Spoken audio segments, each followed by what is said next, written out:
¿Qué significa esto? Otitis media aguda. OMC. Otitis media y OMS. Otitis media serosa. O secretora o difusiva. Entonces vamos a empezar. Voy a poner dos compañeros. Y ¿cómo se llama? Bien, va a empezar Yamile entonces con la exposición. De esto va a venir el examen. Siempre el examen, la mayoría se había apoyado, no aprobado, pero hay tres compañeros que están con 10.8. Entonces 10.5 ya ayudaban nada. Por eso de acá van a venir los exámenes.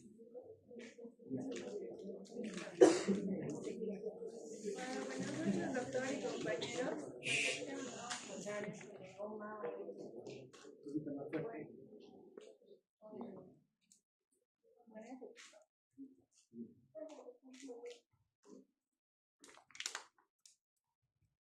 En esta ley de contenidos vamos a hablar sobre la embriología, la anatomía, la trompa de obstáculo, la otitis media aguda, la OMA, otitis media crónica, la OMC, y la otitis media serosa o secretora. Para empezar, vamos a hablar un poco de la embriología en el oído medio. Mayormente podemos hablar que se desarrolla entre la semana 4 y quinta semana. Bueno, va a quedar funcional alrededor de la semana 24 y 26, ¿no? Cuando más o menos acá los huesecillos se van a liberar de la cavidad timpánica. Después vamos a ver también acá que, bueno, esto deriva del primer surco y la primera bolsa faringea, ¿no?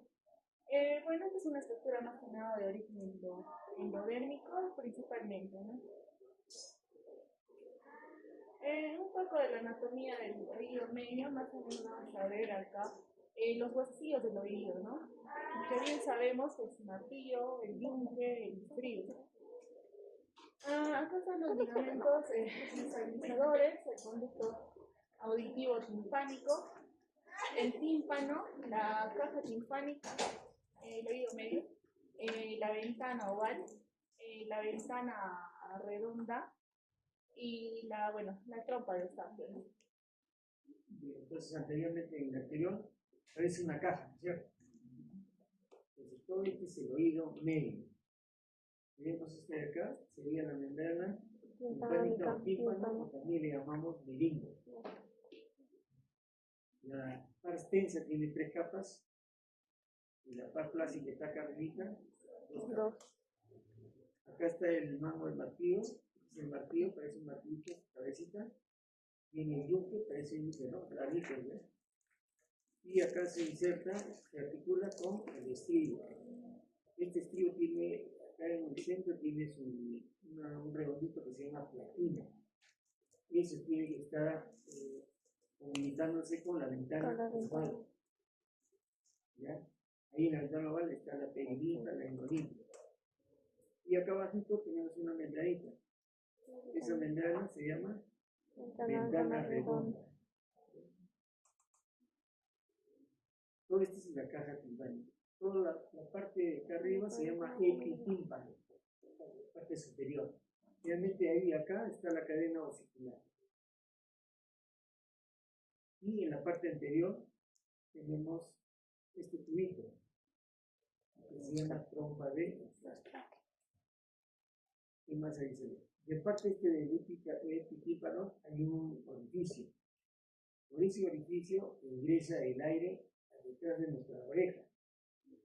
Ese bulto que tenemos detrás de nuestra oreja se llama mastoides. Entonces, cuando ingresa aire por la trompa de Eustaquio, ingresa al oído medio y también ingresa a los mastoides. Por eso, cuando hay una placa, se ve el mastoide, se ve los gotitos negritos. Eso significa que está bien neumatizado, o sea, está bien aireado, funciona bien.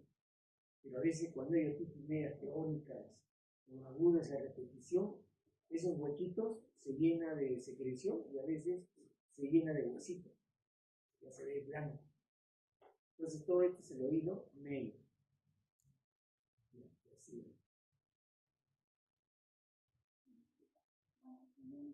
Bueno, acá podemos decir que es una aérea excavada en la porción petrosa del temporal, ¿no? Que, bueno, está formada por tres partes comunicadas entre sí. Entonces, mayormente acá vamos a poder ver el conducto semicircular horizontal, el cuerpo limpio, el ático, la pared externa del ático, bueno, acá está el tímpano y bueno, acá el nervio facial de la pared posterior, ¿no? Bueno, acá en el centro de este sistema se va a situar la caja del oído medio, que por delante va a comunicar con la trompa del sacro, ¿no? Y por detrás vamos a ver que por el mastoide. Claro, que es disecación, ¿no? Y hemos hecho anatomía.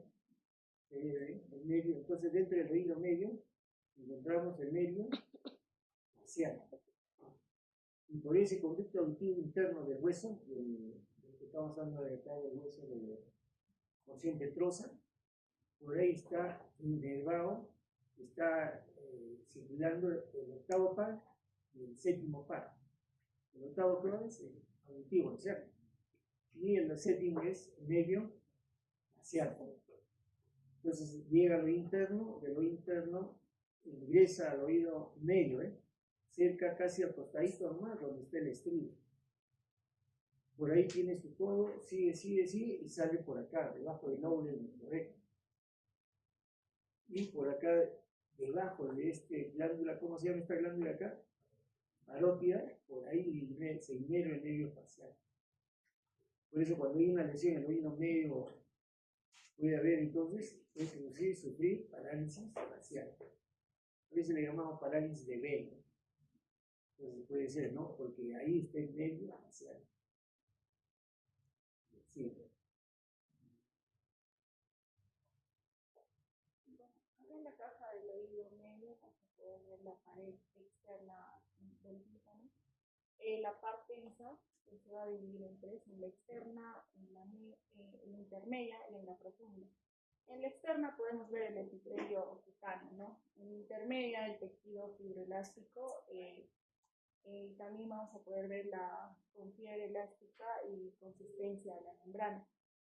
Y en la profunda, bueno, está en relación con la caja del oído medio, ¿no? Y también vamos a ver el epitelio respiratorio. En la parte flácida, más que nada, esto va a carecer ya de una capa fibrosa y por lo tanto es menos elástica y resiste la tensión, ¿no?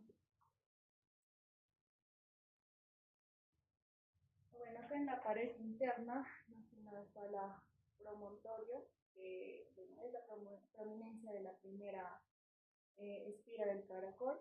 También sobre él se extiende como una enredadera el tejido paraganglionar. Después está la ventana redonda con su membrana y la ventana oval, bueno, que está obturada por la platina del estribo y el ligamento anular, ¿no? También está el relieve de acueducto falopio, más que nada que aloja la segunda porción del nervio facial. Bien, entonces, promontorio que se llama el oído medio, en el dibujo anterior es baja, en el otro el anterior, ahí. Por ejemplo, esta parte de acá es hueso. Ese hueso se llama promontorio, es como una prominencia. Si de este hueso para acá, ya está la cóclea. Está dando la vuelta, 2 vueltas y media de la cóclea, ¿no es cierto? Eso se llama promontorio. Ahora, entre la membrana timpánica y el promontorio, más o menos, la longitud que tenemos nosotros todos es más o menos 4 milímetros. Chiquitito, 4, 1, 2, 3, 4 milímetros. No es así 1 centímetro, 2 centímetros. O sea, esa caja es pequeñita, ¿no? Siempre esto tiene que estar con aire, bien ventilado. Cuando funciona bien la trompa y Eustaquio, esto de acá entra aire y sale, ingresa y sale, ingresa y sale. Nosotros cuando hacemos una otoscopía, vemos este tímpano como una membrana blanco nacarada y brillosa. Cuando lo iluminamos con una linterna, se ve un poquito luminoso. Entonces ese tímpano está bien. Siempre debe ser así. Sí.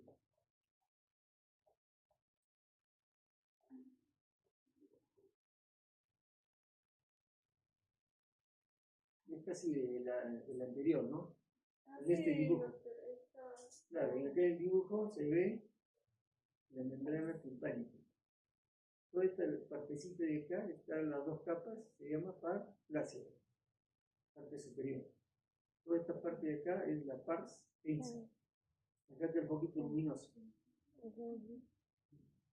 Toda esta parte de acá arriba, si lo dividimos en 4 cuadrantes, dibujamos una línea imaginaria por acá, y al centro de este otro perpendicular, dividimos en 4 cuadrantes. Este cuadrante de arriba sería anterior, adelante, superior, ¿no es cierto? Y el de atrás sería póstero superior. Y lo que está acá abajo sería anterior inferior y póstero inferior. Entonces, como hemos visto en el dibujo anterior, toda esta partecita está la cadena circular, está el medio parcial, está ahí la cuerda del tímpano, todo esto. Entonces, cualquier función que deseemos acá, podemos lesionar, ¿cierto? Pero acá abajo, en la parte inferior, no pasa nada, está libre. Entonces, ustedes cuando quieren hacer un estudio de otitis de repente de pacientes, ustedes pueden usar acá abajito con una aguja y sacar esa secreción y llevarlo al laboratorio, ¿no es cierto? Para ver qué bacterias están. Pueden hacer acá y no pasa nada, pero nunca acá arriba. Y así. La caja timpánica, ¿no?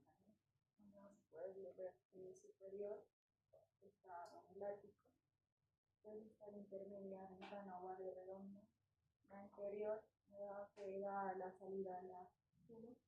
El inferior es el golfo de la vena yugular. La externa, el tímpano, la posterior al antromastoide. Claro, en esa parte de la caja, en la parte inferior, hay un pequeño huesito. Debajo de ese huesito está esta vena. Su calladito, esta la vena, ¿cómo se llama? Pero a veces hay malformación. Pueden ver que este hueso es pequeñito, es delgadito, y este de acá está dando una vuelta por acá dentro del oído medio. Es raro, pero hay pacientes. Entonces yo tenía ahí el mismo pacientito que tenía el 70 y tantos, y tenía zumbido de oído. Y el zumbido de oído era por porque este de acá estaba dentro del oído medio. Es una malformación. Sí. Acá está la trompa de Starling. Bueno, este lado va a comunicar la caja del oído medio con la renofaringe. Esto vía pared lateral va a desembocar. Bueno, esta actúa manteniendo la presión atmosférica en la caja del oído medio, ¿no? Mayormente va a tener una función protectora y defensiva mediante el transporte mucociliar gracias a su epitelio que tiene, ¿no? También va a estar constituida anatómicamente dual por la porción ósea y la porción cartilaginosa, ¿no? Bueno, más que nada está tapizada por mucosa de tipo respiratorio. El músculo periestafilino interno tensa la trompa y el extensor se contrae y la abre. Acá la movilidad timpánica será más que nada indicativa de la permeabilidad de la trompa de Eustaquio, ¿no? Bueno, vamos a ver acá la maniobra de Valsalva, ¿no? Entonces acá se ve la trompa de Eustaquio, ¿ves? Esta trompa de Eustaquio es esto. La porción ósea sería de saliendo del oído medio, toda esta partecita por este hueso. Y cartilaginosa sería cuando está saliendo y está llegando a la nasofaringe o rinofaringe. Acá este es el orificio y acá está el otro orificio del oído medio, ¿no? Esta trompa de Eustaquio es de un adulto, un joven, ¿no? O un niño ya. Si hacemos un trazo imaginario acá, va a tener un ángulo más o menos de 45 grados. ¿Sí? Acá está haciendo la maniobra de Valsalva. Está tapando la nariz, está soplando, pero sin botar el aire.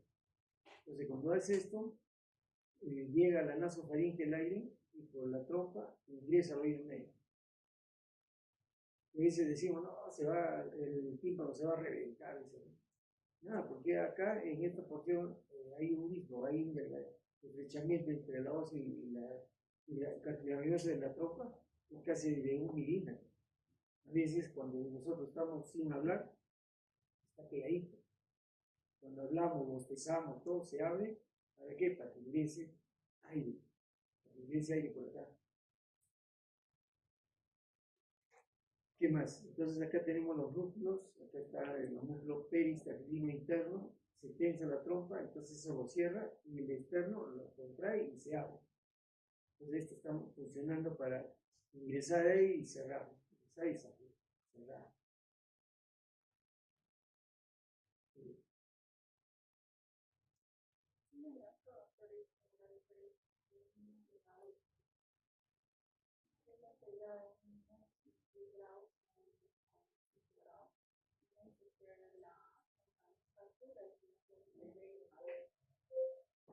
Entonces acá se ve la diferencia. Desde el pequeñito su trompa está un poquito más gruesito, delgadito, más o menos tiene 1.7, 8 centímetros de longitud. Si logramos una línea, 10 grados.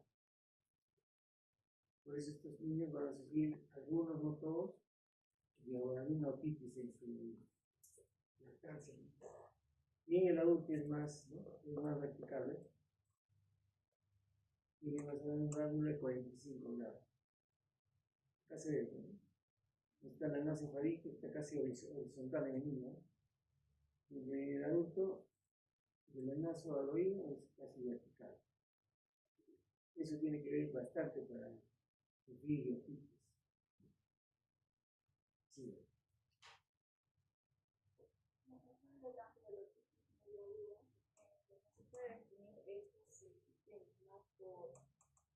Que, bueno, es un proceso infeccioso inflamatorio que va a afectar más que nada al tejido que recubre, ¿no? El conjuntivo epitelial de la caja endometrial. Bueno, tiene una epidemiología, una incidencia global de la otitis que se estima a un 10.2%, de los cuales el 51% es en niños, ¿no? Menores de 5 años, y la incidencia es global, más que nada en América Latina, en la zona sur, ¿no? Es a un 4.2%, y la incidencia es mayor en niños de entre 1 y 4 años, a un 60.9%, y los menores de 1 año a 45.1%. Bueno, esto sin embargo puede ocurrir a cualquier edad. Bueno, su incidencia entre los 9 y 15 meses es poco frecuente antes de los 6 meses debido a la protección que otorga la lactancia materna, ¿no? Y bueno, acá el uso de la vacuna conjugada para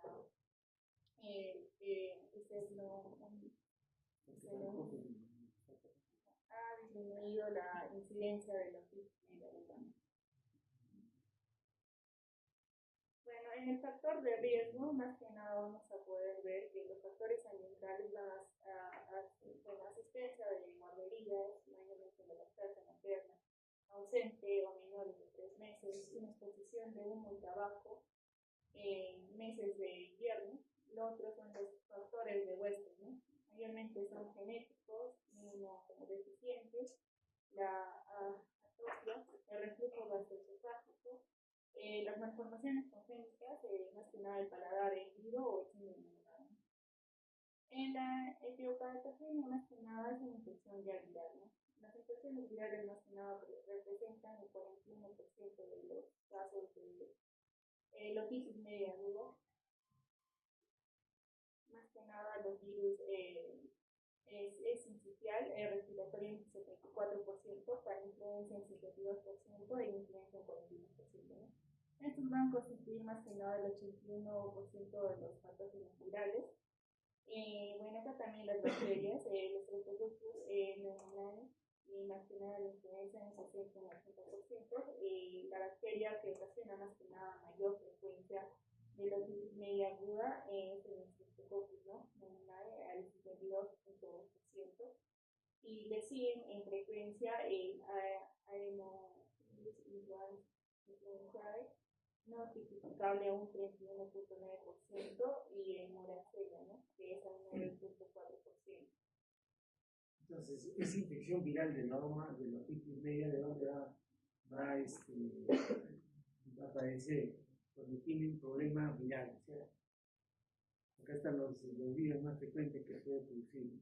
Obviamente produce en la nasofaringe, en la nariz, congestión, gripe, resfrío, y ahí inflama la trompa eustáqueo, hace que se inflame, se obstruye, y a veces cuando hay un problema viral no hay fiebre, ¿no es cierto? Siempre produce febrícula. Entonces ahí el niñito cuando está con esta infección viral, se le tiene que dar solamente sintomático, ¿no? Controlar la congestión, darle desinflamante y algo de eso. Y ya cuando se complica, ya tenemos estas bacterias más frecuentes, ¿no? Sobre todo el estreptococo pneumoniae.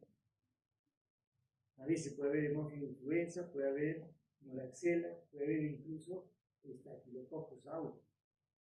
Entonces, cuando se le da tratamiento para todo esto, tenemos que darle un antibiótico de amplio espectro, que tiene que eliminar todo, cualquier de estos.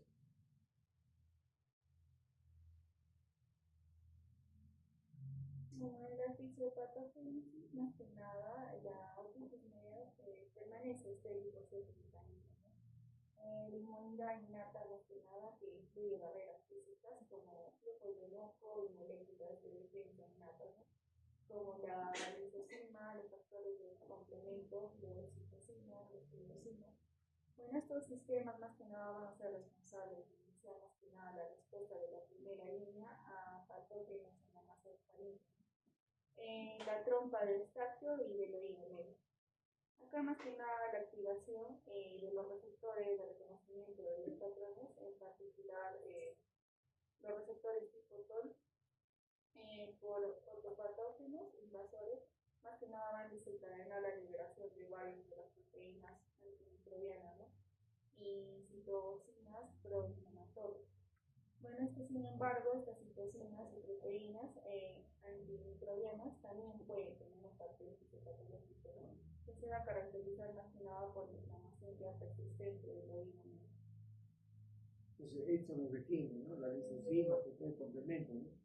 Así como en las glándulas parótidas, las glándulas, nosotros tenemos inmunoglobulinas que producen. Entonces acá nos está ayudando esto todo para tratar de controlar esa infección viral, ¿no? Acá vemos en la nariz de este niño el virus, ¿no? Siempre un virus necesita de una célula viva para multiplicarse. Entonces acá vemos, ¿eh? Así como el COVID, acá solamente hay 3, ¿no? Obviamente los que han sufrido de COVID-19, si la carga viral ha sido fuerte, se han complicado, ¿no? E incluso han fallecido. Acá con 3 no es mucho.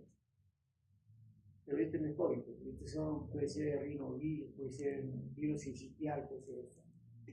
Entonces acá ingresa, inflama todo esto mucoso, produce el músculo, rinorrea transparente a veces, y así por la trompita de acá también lo inflama. Y al inflamarlo, entonces va a tener ahí de repente un trasudado ahí en el oído, ¿no? Y va a fastidiar un poco. Y ya cuando este se complica con bacterias, ahí viene el problema. Ya le produce una otitis media aguda.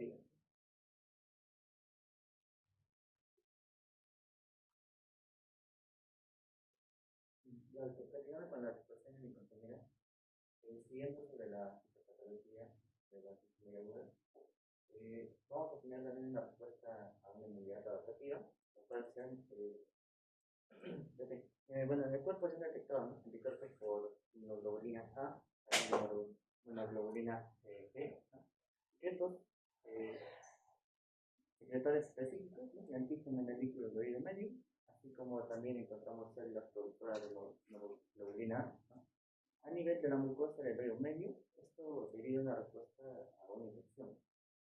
Ahora, lo que es en la trompa de Eustaquio, en este caso el epitelio de la trompa de Eustaquio, ya sea la primera defensa contra lo que es la colonización, ¿no? De estos patógenos que pueden estar mal en este nivel. También en el epitelio de la trompa de Eustaquio consiste predominante, predomina más lo que son células epiteliales respiratorias ciliares, que esto producen proteínas antimicrobianas como la lisocima, que explicó mi compañera. En este caso van a estar intercaladas con las células calciformes, que esto van a producir moco mucoide, y también van a producir lo que son, en este caso, cera, ¿no? Como cerola, ¿no? Las consecuencias de esto van a ser cambios anatómicos, ¿no? Así como la maduración funcional del sistema inmunitario, lo cual estos podrían contribuir a un riesgo reducido de esta otitis media. A medida que los niños van creciendo, incluso niños que tienen un alto riesgo también de esta otitis.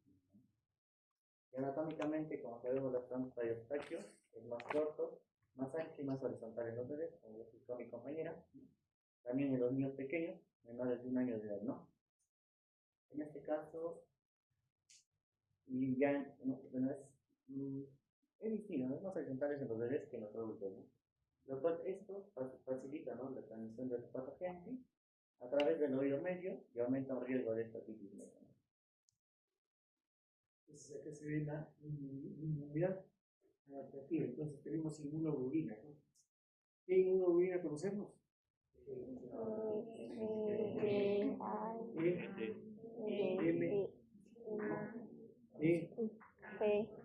Entonces acá hay A y G, ¿ve? Esos son anticuerpos que le ayudan a controlar la infección. ¿Esto quién lo produce? ¿La célula T o la célula B? Entonces todo este epitelio respiratorio de la trompa y el oído medio nos está ayudando, ¿eh?, a controlar esa infección. ¿Qué más? Y acá ya se está repitiendo que un niñito, su trompa es corto, más ancho y más horizontal. La longitud de este mito es de 13 milímetros, 17, 16 milímetros, más o menos. Y el doble de eso es en adulto.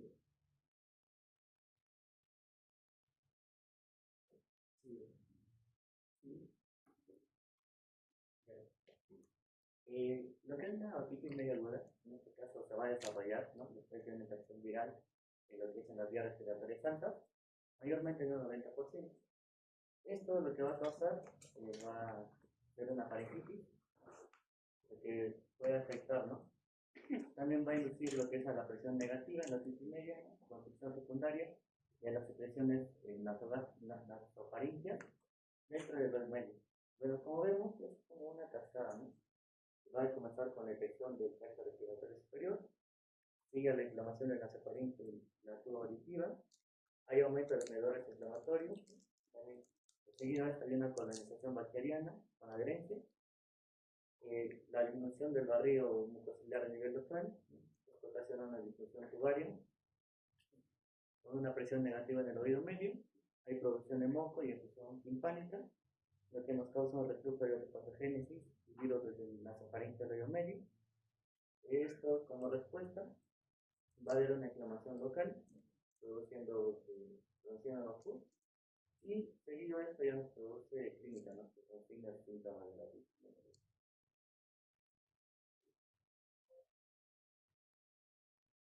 Sobre el cuadro clínico, como mencioné, y en los síntomas, es frecuente que el paciente presente síntomas de una infección de las vías respiratorias altas, ¿no? En los lactantes, por ejemplo, podamos encontrar que rechaza el alimento, es en este caso irritable, o están irritados, hay alteraciones del sueño, ¿no?, tiran del oído, estuvieran jalando, en este caso puede estar acompañado de una tos, de vómito o de diarrea. En niños mayores encontramos letargia, ¿no?, que interfiere con las actividades, ya podemos encontrar fiebre, y puede producir, bueno, el niño puede percibir una pérdida aguda de audición. Ya en los signos encontramos otorrea, ¿no?, también junto a esto podemos encontrar inflamación, engrosamiento de la pared, opacidad, ¿no?, presencia de vulvas, meningitis bulosa, coloración blanco-amarillenta y ausencia de movimientos en la otoscopia, ¿no? Entonces, cuadro clínico es frecuente que este paciente con una infección viral empieza. Entonces, un lactante, ¿cómo se puede observar? Hay rechazo del alimento, ¿no?, si está irritable. Es cuando ya tiene 3, 4 años, ya se coge la oreja. Y a veces se pide la oreja, ¿no? A veces puede haber todo. el niño mayor va a ver siempre el dolor del oído, se llama otorrino. Un dolor referido de otro lugar se llama otalgia. Entonces, acá está mal, se llama otorrino. Acá se ve la fase, como se ve, todavía está normal. Acá ya está medio inflamado, ¿no? Pero empieza por la trompa está que se inflama, se obstruye, y empieza ya un rasurado, exudado, ya se ve el tímpano medio perenne. Acá más, y acá a veces ya se revienta ya el tímpano, sale ortorrea por el conducto, y ahí se otorina y acá. Entonces ahí viene el problema. Si este niño está bien nutrido, ese orificio se va a cerrar. Pero si ese niño está mal nutrido, se va a quedar hueco ese niño. Y esto ya va a dar a una otitis media crónica.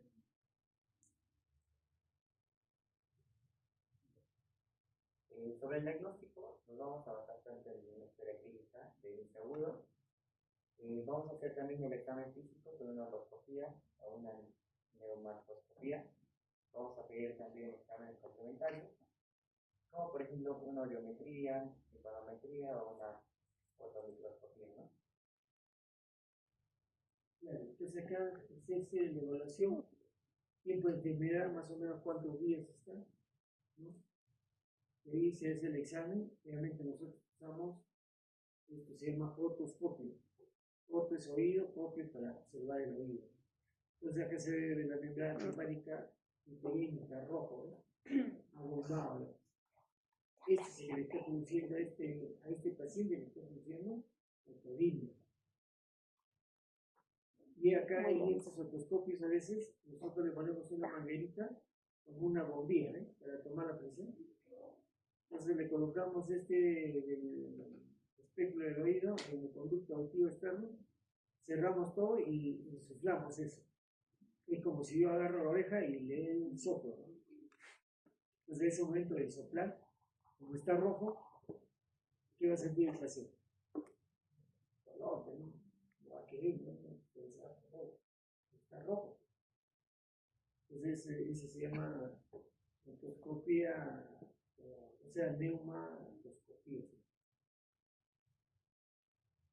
Y acá, cuando está el oído medio con secreción, ¿qué hipoacusia te va a producir? ¿Qué hipoacusia va a producir eso? Conductiva, o sea, la conducción, porque el oído medio está con secreción, no está bien. Esa es la vía aérea. O sea, el sonido que ingresa por el conducto llega a esa secreción, tiene que vencer toda esa secreción para que siga el recorrido del medio auditivo y llega a la corteza cerebral. Entonces es una hipoacusia de transmisión o de conducción, ¿no? Eso es reversible, ¿cierto? ¿Por qué? Porque yo le doy tratamiento, todo este rojo, se vuelve el oído medio normal, entonces se normalizó esa hipoacusia.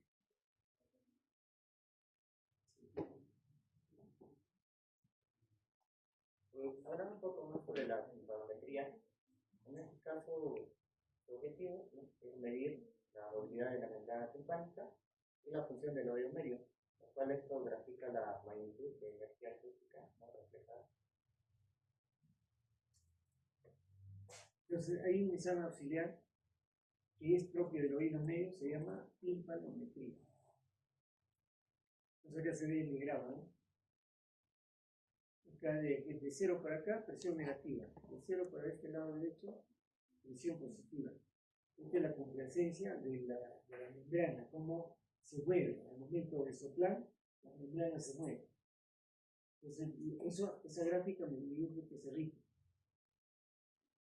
Si esa membrana es delgada, a veces en prematuro, tú le soplas y se mueve mucho, ¿no? Entonces ese cerrito ya no va a ser así, va a ser más arriba, ¿cierto? La complacencia va a ser más alta. Incluso a veces estos dos puntitos no se juntan.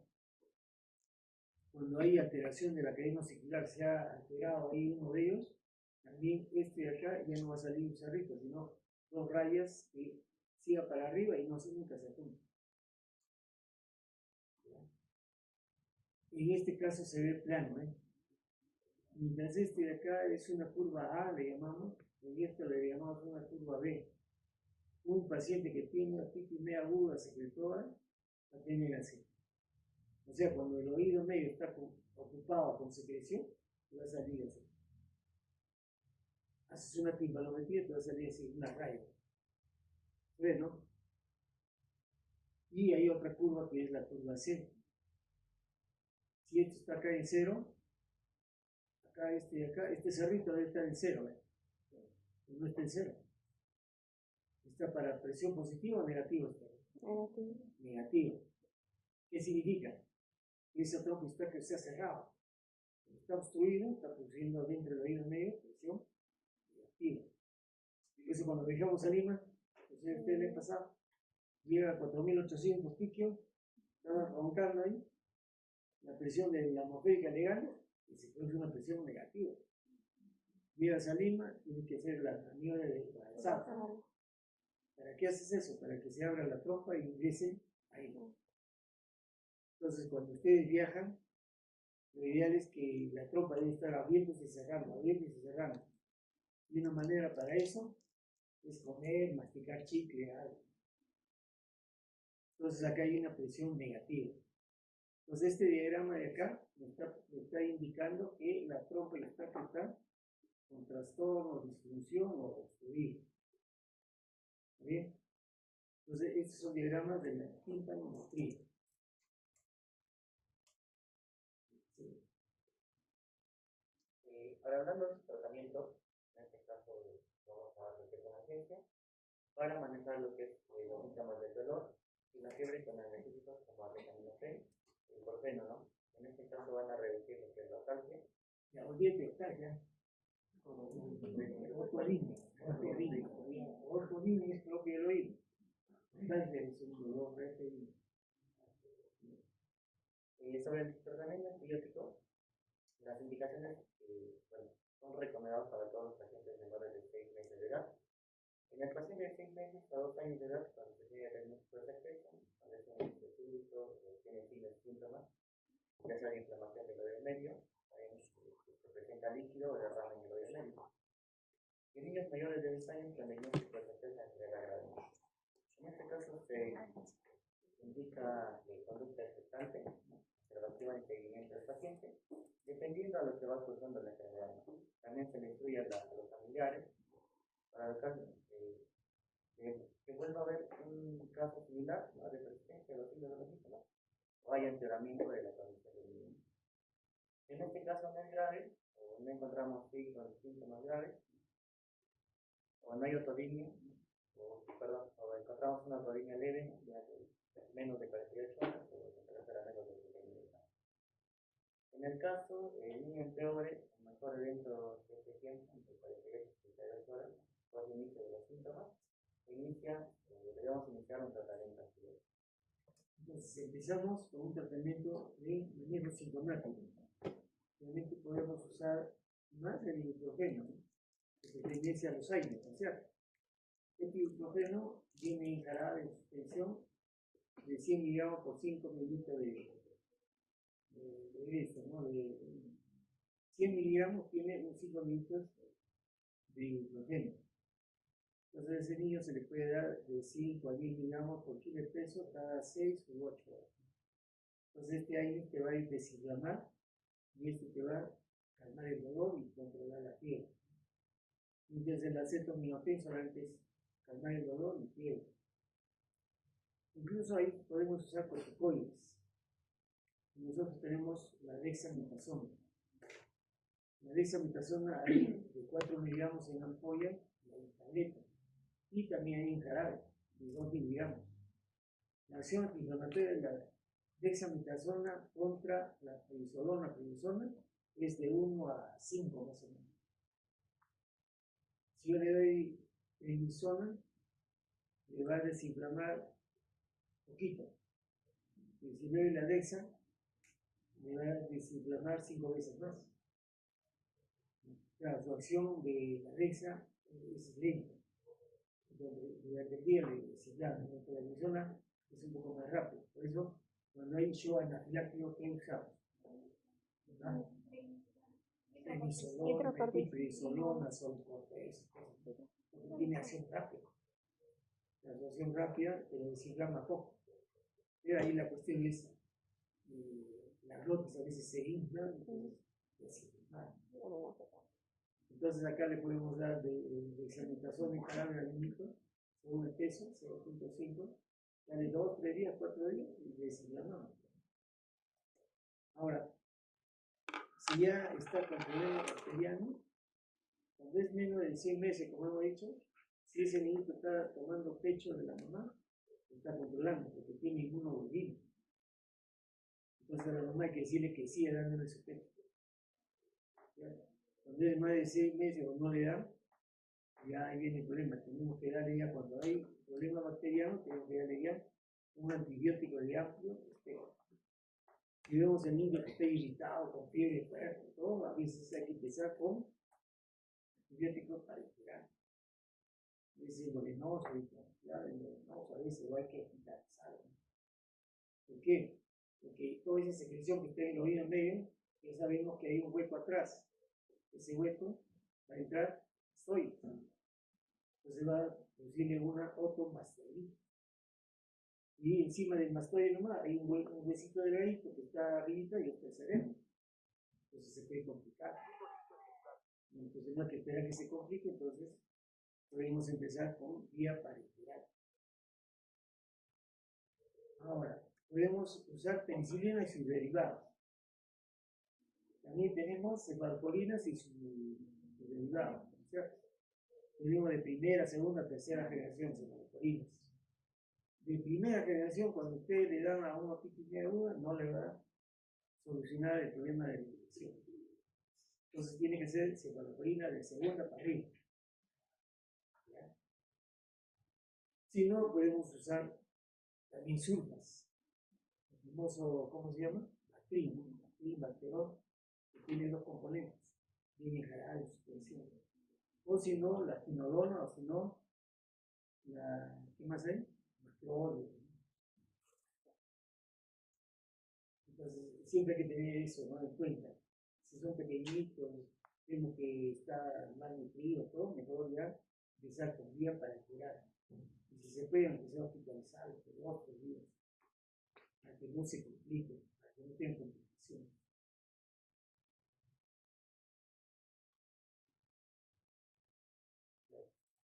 Hablando sobre tratamiento antibiótico, bueno, vamos a ver compartimento. Miligotomía, aquí tubo de ventilación. En este caso, la punción timpánica, vamos a hacer una punción timpánica con la aguja. Se llega a aspirar, ¿no? Se llega a hacer una aspiración, lo cual se utiliza para establecer la presencia o ausencia de punción timpánica y lo que es el diagnóstico microbiológico. En este caso, este procedimiento debe realizarse por un experto y queda reservado para pacientes para fracaso de tratamiento médico en este caso. O si es que el paciente tiene cuadros recurrentes de hepatitis aguda. Algunas indicaciones llegaría a ser, como mencioné, pacientes que son recurrentes o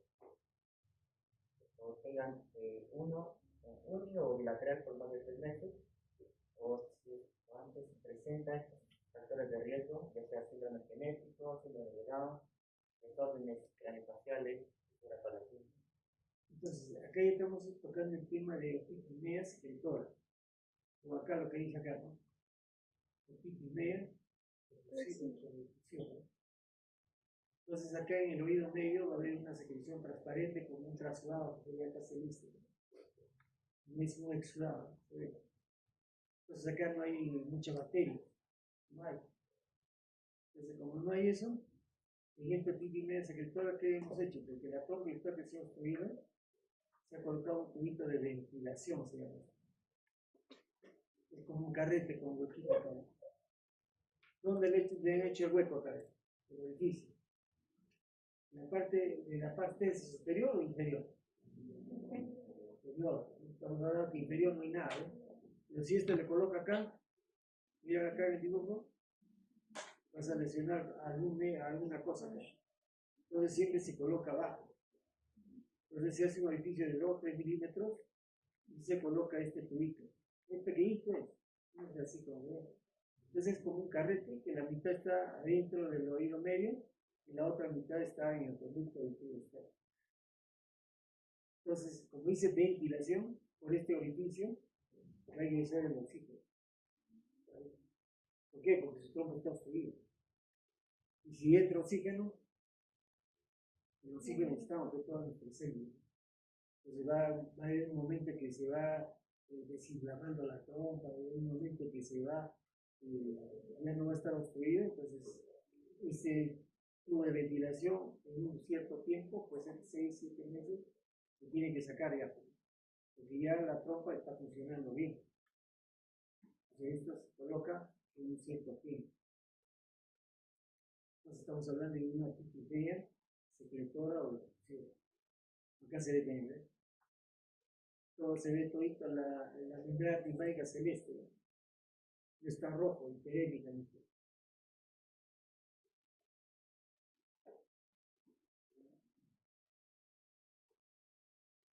Ahora vamos a hablar sobre la otitis media crónica.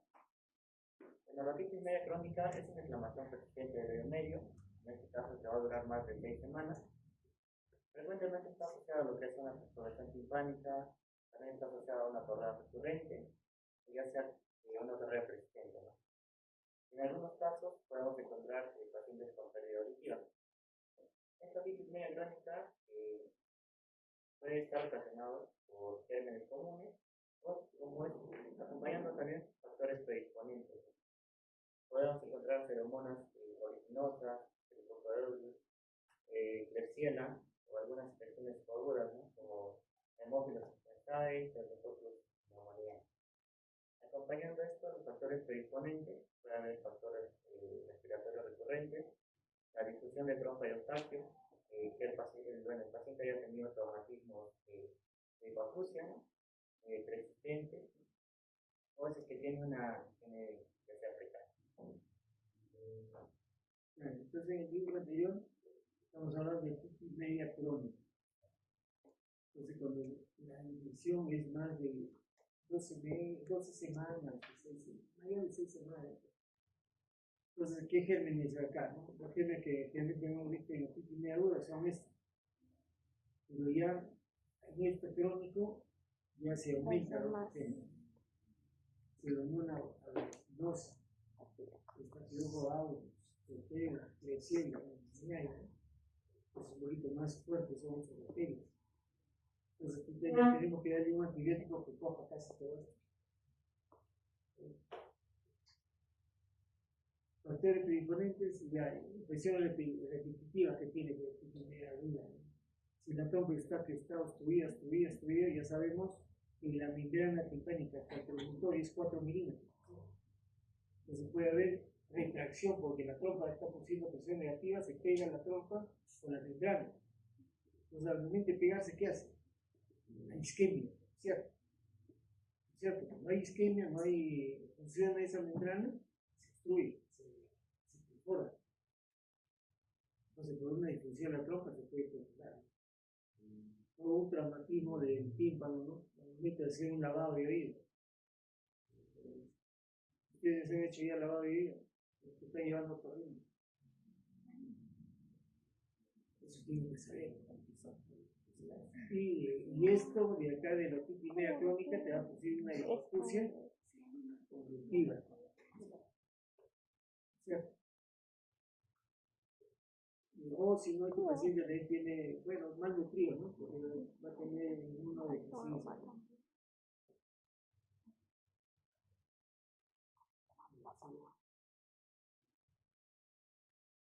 Bueno, continuando sobre la otitis media crónica, pues ahora sobre el estetoma, vamos a la primaria, secundaria o iatrogénica. En la primaria, en este caso es de origen embrionario, por el déficit de la reabsorción del mesénquima renal de la casa. Si es secundario, en este caso podemos encontrar por metaplasia epitelial, que debería ser una aireación de la mucosa respiratoria, o también puede ser por una invasión, ¿no? En este caso por una perforación marginal. Histopatológicamente encontramos a nivel del núcleo glándulas de queratina, a A nivel de la matriz, el epitelio malpighiano. A nivel de la perimatriz encontramos tejido de granulación. Por otro lado, si encontramos una colectoma iotogénica, en este caso será en el transcurso de una intervención quirúrgica en el oído medio, el cual puede implantarse de una forma accidental al epitelio cutáneo, lo cual esto puede proliferar y formar se llega a formar una colectoma. Sobre la clínica de esta línea crónica, encontramos una polinia crónica, podemos encontrar purulencia, en líquido purulento, ya sea fétido también o intermitente o persistente. Encontramos también una hipoacusia conductiva, un tímpano perforado, ¿no? Esto llega a ser visible en la otoscopía, ausencia de dolor en fases crónicas, ¿no? En este caso el septo sería una exacerbación, tinnitus, y en el colectoma podemos encontrar mareos, una parálisis facial en el paciente, o signos de complicaciones intracraneales. Entonces acá vemos colectoma. O sea, en una articular crónica tenemos que descartar esa. Tenemos una colectoma primario, cuando al momento de formarse el oído, la oreja, el oído medio, todo, ahí se ha quedado un resto de esto milenario. Entonces no se resolvió totalmente, entonces eso va a producirle una colectoma clínica. Permite eso, la más clásica, como es más delgadito, por ahí se perfora y sale. Y secundaria es porque realmente la etiología de esto es cuando la membrana timpánica, como tiene 3 capas, ya sabemos nosotros que la capa epitelial está en combinación con el conducto auditivo externo, se descama, ¿cierto? Así como nuestra piel. Entonces esa descamación debe salir del mismo conducto lo elimina. Pero si tiene una perforación, ¿qué hace? Puede haber que esa descamación de ese tejido ingresa al oído medio. Y si ingresa al oído medio, como es un epitelio respiratorio, empieza a formarse este colector. Entonces, si vemos que este paciente tiene una torrea lenta, maloliente, tenemos que sospechar de esto. Es un tumor benigno que se comporta como maligno porque se come todo lo que está dentro del oído medio. El primero que se lesiona es el yunque, es el oído, al costadito del estribo está el nervio facial, y llegar ahí, si llega, carea todo, llega y lesiona, entonces tenemos que producir parálisis facial. Son complicaciones.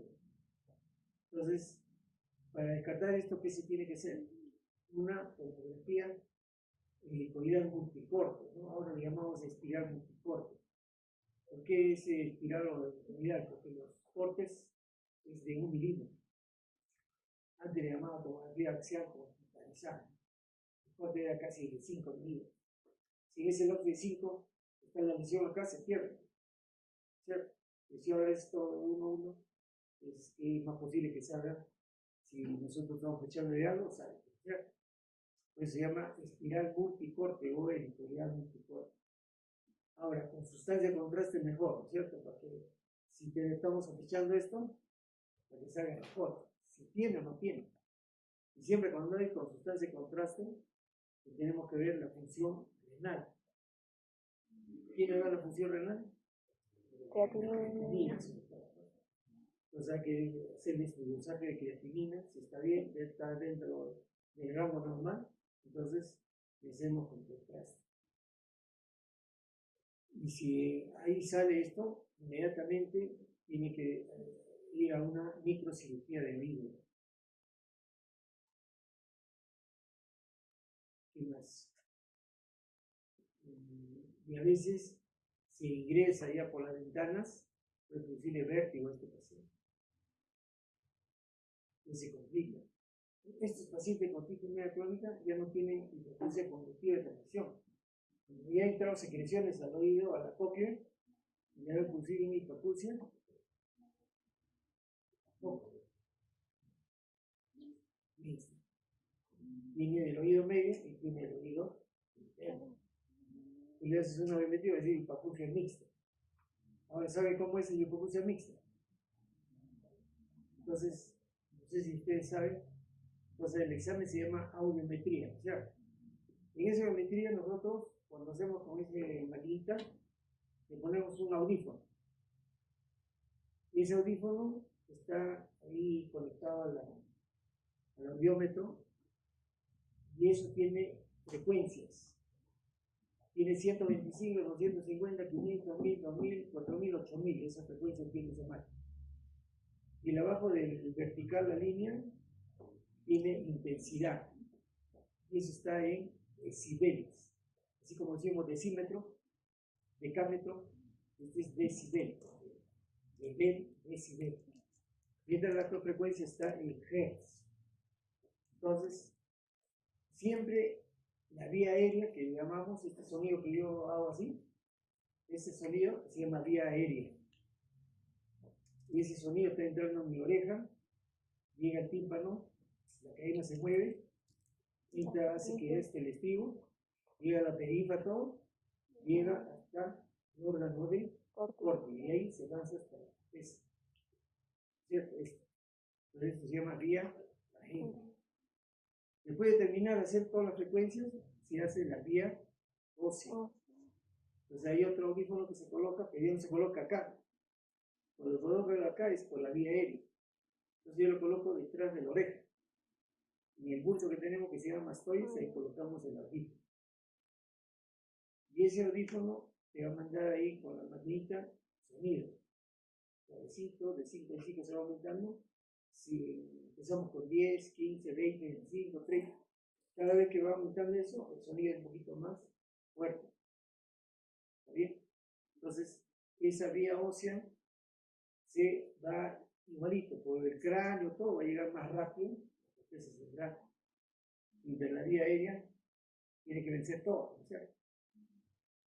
Entonces, en el diagrama, si vemos en el oído derecho, siempre utilizamos, así como las enfermeras utilizan sus colores, azul de mañana, tarde negro, ¿no? Y rojo es para la noche, ¿no? Entonces nosotros usamos dos lapiceros, derecho rojo y azul izquierdo. Entonces la vía aérea generalmente en el diagrama se hace con una bolita, una bola. Y la vía ósea se hace con la oreja, la orejita. Por eso si vemos un muñeco, vía aérea, rojo a derecha, y mi oreja así, ósea. Y el lapicero azul es lo contrario. La vía aérea sería una X, azul, en mi oreja, vía ósea. ¿Ubicas o no? Entonces, la diferencia entre esa vía aérea y la ósea, la aérea y la ósea que está arriba, siempre la vía ósea nunca debe de ser abajo de la vía aérea. ¿No es cierto? ¿Por qué? Por el cráneo que tenemos. Porque si tú ves a un colega que dibuja la vía aérea acá y la ósea está acá abajo, no sabe. ¿Está bien? Entonces la vía aérea está acá, la vía ósea puede estar acostada, puede estar acá arriba. ¿Está bien? ¿Por qué? Porque acá el sonido ingresa más rápido a la corteza. Entonces la diferencia entre esa vía ósea y la aérea le llamamos la gradiente o gap. Si es menos de 15 decibeles, estamos hablando de que está afectado el oído interno. El oído interno. Pero si hablamos que es más de 15 decibeles, esa diferencia entre la ósea y la aérea, estamos hablando de que puede haber un problema en el oído externo, en un cerumen, cuerpo extraño o algo, o puede estar afectado el oído medio. ¿Se entendió, no? Entonces, con eso se hace el diagrama. Entonces, en este caso, otitis crónica que nos estamos diciendo, puede tener una hipoacusia conductiva. Entonces, puede tener, por ejemplo, si es el oído derecho, acá está la vía aérea y la vía ósea está acá arriba, es más de 15. A veces está en 0 o 10. pero esto está en 40, 50. Pero este 0,10 está bien.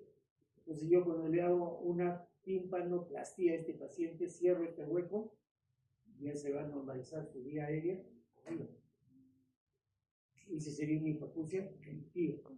Pero si ha lesionado ya adentro, el oído medio, entonces va a ser una hipoacusia mixta.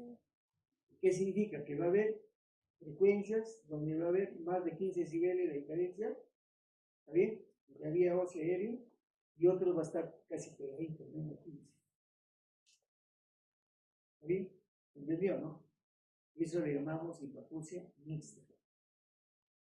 Puede ser leve, moderado, severa. Entonces, ese es el hipopedia crónica.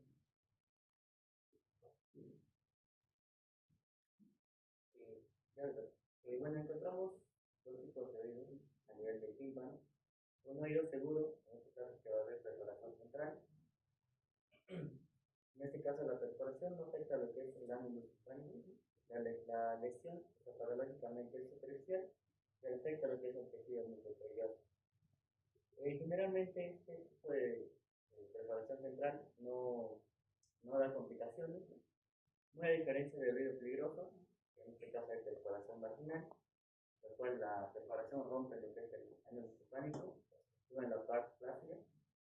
Hay lesión histopatológica, bueno, la lesión histopatológicamente es más profunda, hay afectación ósea importante sobre lo que es la cadena articular y junto a esto también hay una afectación de lo que es el hueso temporal, lo cual hace que el paciente pueda haber más complicaciones. En este caso del oído peligroso puede deberse dos tipos, una colesterolinotosa y una no colesterolinotosa. Claro, entonces se llama otitis media crónica acá. Ve acá el orificio. Está pegado al borde, ¿ves? Como está pegado al borde, a veces le llamamos eso marginal, en el bajo. Si está en el centro, ya sería central, ¿cierto? Ahora el orificio puede ser de 100% de la membrana timpánica, nosotros calculamos. Si vemos un orificio puede ser de 10, 15, 20% de 100, ¿cierto?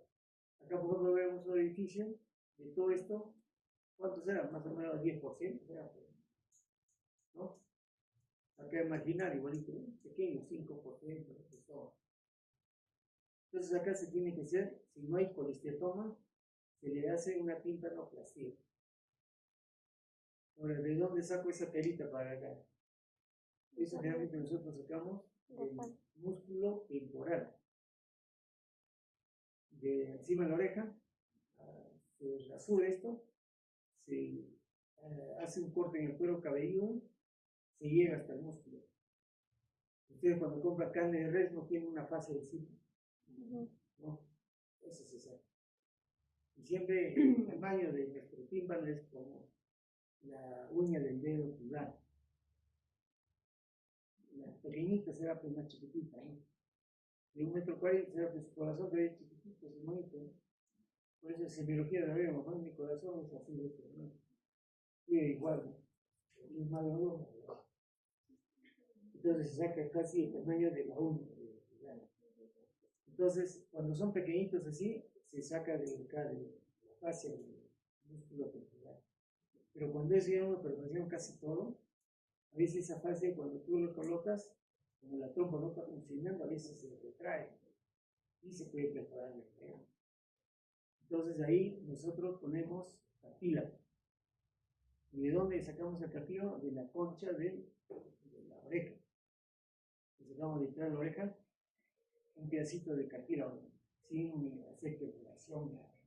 O podemos sacar de acá, de este de acá. ¿Cómo se llama este de acá? Trabo. Del trabo. Bonito, el mismo tamaño. Y a veces se corta en pedacitos y se coloca ahí en el ahí se coloca.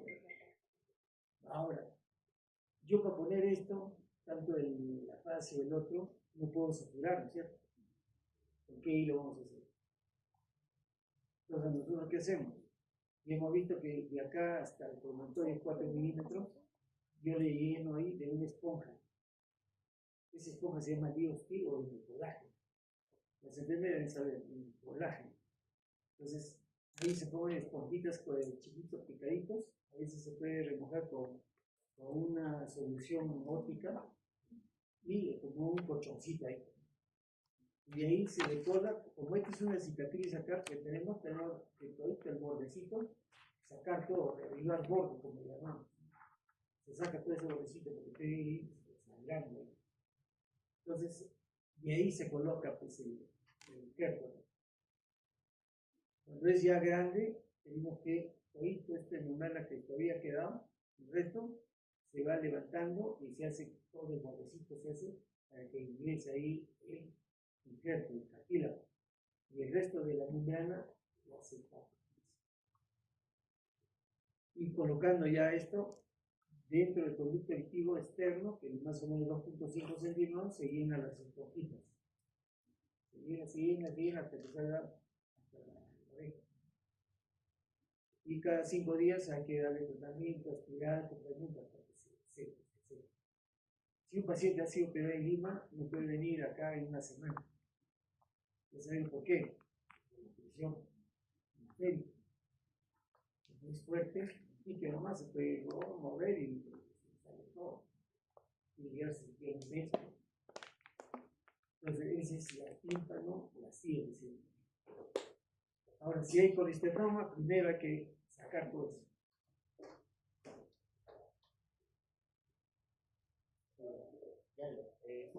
Sobre el diagnóstico, en este caso nos vamos a basar también a nivel de la clínica, preguntarle la historia de que si ha tenido infecciones anteriores, un otorreo persistente, a nivel de la endoscopía, si queremos preparación, presencia de una colesteroma o algún tipo de shock.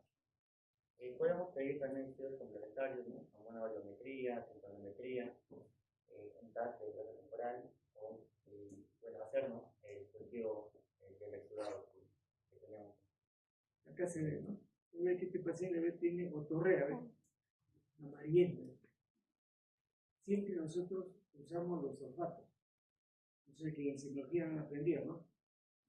Los que no somos alérgicos, y tengo la nariz, ¿no? Vemos que es tetio, ya hay que sospechar, que puede tener el estómago.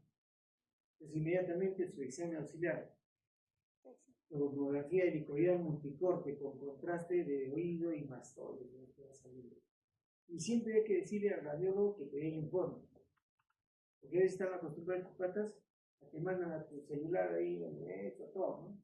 Porque esos patas son radiólogos, que son especialistas, que han visto bastante tomografía, ¿no? Entonces ahí te va a decir sí o no. Entonces ese examen te va a decir si tiene o no colesterol. Entonces si tiene esto, ya tenemos que darle antibiótico. Yo realmente cuando es crónico yo utilizo bastante las quinolonas. A veces combino ciclofloxacino con levofloxacino. A veces la ciclofloxacino utilizo de 500 cada 8, 10 días, 15 días, hasta que seque bien.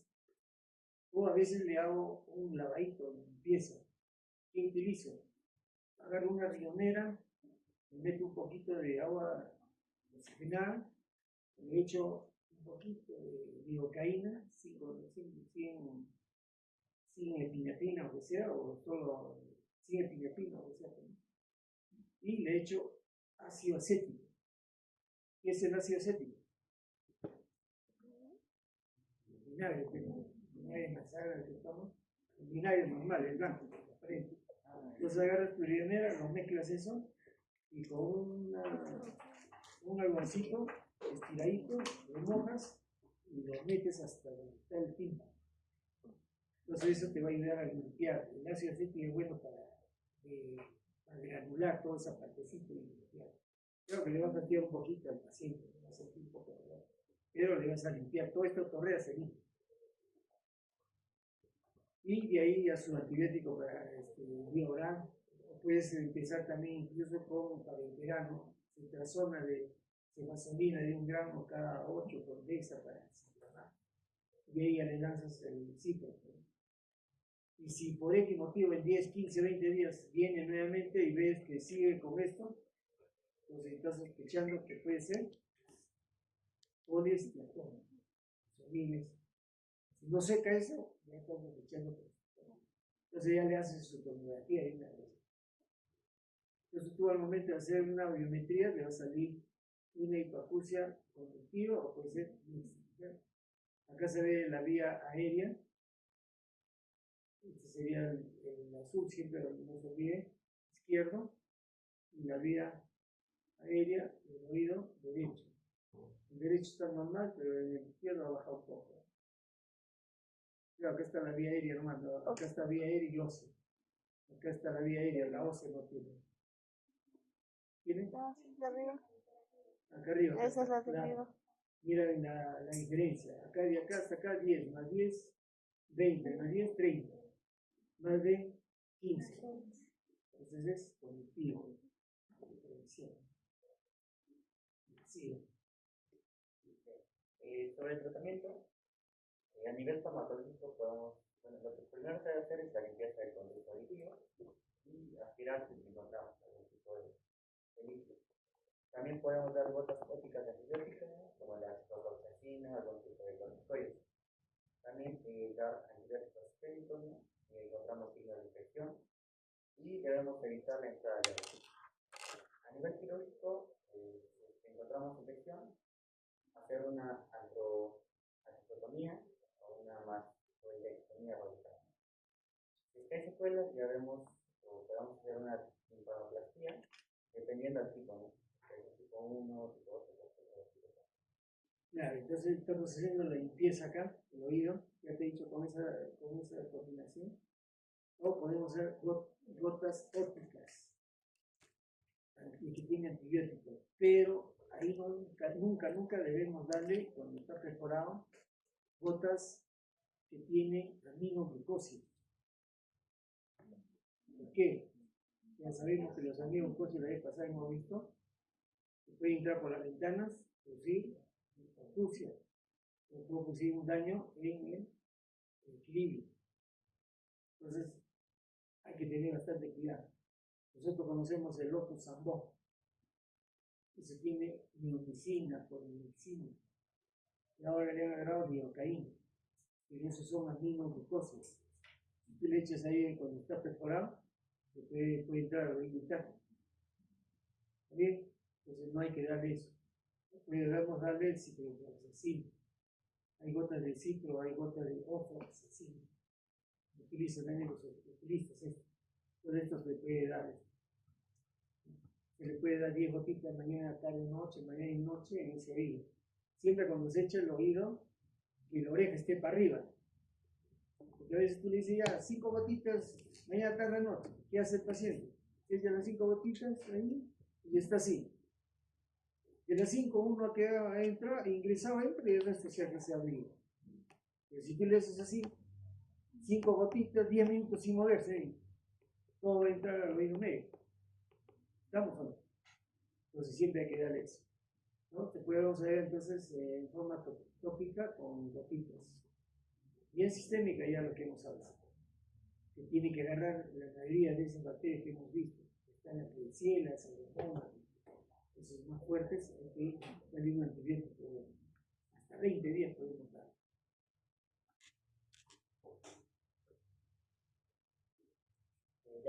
Bueno, la cerosa ya habló de antes. Doctor, disculpe, ¿podemos contarnos que algunos de la mayoría vamos a salir porque tenemos una reunión de otro? ¿De qué? Salud pública. O si lo podemos terminar de forma virtual. Ya, eso nos habla en antes, pero estuvo de ventilación. Gracias. Claro que la complicación la hemos visto ya, ¿no? Nervio facial puede entrar al cerebro, puede ser una fístula, llega hasta acceso cerebral. Tenía un paciente de 29 años de acá, de la sierra, que fue a Lima, que había hecho ese colesterol, se comió todos los huesitos. Entra por el ano, se ha tirado todo el mastoide. El conducto activo de la parte posterior del hueso del conducto también. Y ha hecho una fístula y ha llegado al cerebro. Ese parte está aquí. Una tomografía, un absceso en el cerebro. Entonces primero le hemos dado al neurocirujano para que limpie eso y de ahí recién a esto. Pero perdí todo ya, da huecos se ha quedado. Entonces siempre hay que tener cuidado con el colesterol. Listo, terminamos. Ya, doctor. Y Gracias, ahora doctor. ese diapositiva piden ustedes a Bea porque ahí viene el examen. Ya, doctor.